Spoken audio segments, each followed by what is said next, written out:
और धृतराष्ट्र को मन से उसी दिन अपना पति मान लिया। निष्कर्ष व सीख, ये था 5वां कारण और किरदार गांधारी। डरी हुई गांधारी की तरह हर मनुष्य के मन में भी किसी न किसी तरह का एक भय रहता है। कभी संपत्ति को खो जाने का भय, कभी अपमान का भय और कभी अपने प्रियजनों से बिछड़ जाने का भय। धीरे धीरे मनुष्य इसे इतना सामान्य मान लेता है, इतना नॉर्मल मान लेता है कि उसे लगता है कि डरना ही जीवन है। भय वास्तव में मन की एक कल्पना से पैदा होता है। जब मन भविष्य के बारे में सोचता है, अगर ऐसा हो गया तो, अगर मैं हार गया तो, अगर लोग मेरा अपमान कर दें तो, यहीं से भय पैदा होता है। अनुभव भी यही बताते हैं कि डरने से भविष्य का दुख कभी नहीं टलता। भय केवल आने वाले संभावित दुख की कल्पना मात्र है।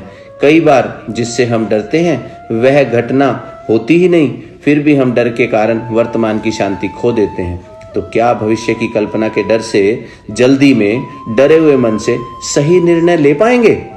जीवन में हम भी ज्यादातर वास्तविक समस्याओं से कम और कल्पना के डर से अधिक परेशान रहते हैं और सही निर्णय नहीं ले पाते हैं। जब इंसान जंगल में होता है और शेर सामने खड़ा होता है तो उस शेर का डर तो समझ में आता है कि कहीं वो खा ना जाए।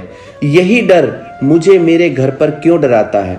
मालिक मुझसे नौकरी न ले ले, ये पिताजी को डर था। भाभी भाई को बहकाकर उनसे बेटा न ले ले, यह माँ को डर था। मोहल्ला मुझे निकम्मा निठल्ला न कह दे, मुझे मेरे आत्मसम्मान का डर था। पर आज यहाँ इस भूकंप के समय में, प्रलय के समय में, जब पूरा शहर डूब रहा है, बाढ़ के समय में, तो ये जान का खतरा मेरे सिर पर मंडरा रहा है। तो फिर वो छोटा छोटा डर कितना बोगस था, ये आज मेरे समझ में आ रहा है। ये समझ मनुष्य को एक बार फिर आता है जब बुढ़ापे में बिस्तर पर लेटे लेटे उसका पूरा जीवन आंखों के सामने से जाता है और वो खुद से कहता है, अगर उम्र भर इन ख्याली भूतों से मैं न डरता, उम्र भर इन ख्याली भूतों से अगर मैं न डरता, ऐ खुदा मैं क्या जोर से जीता और क्या चैन से मरता।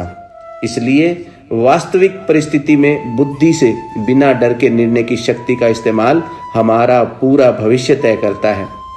गांधारी की तरह भय और डर नहीं होना चाहिए और डरा हुआ मन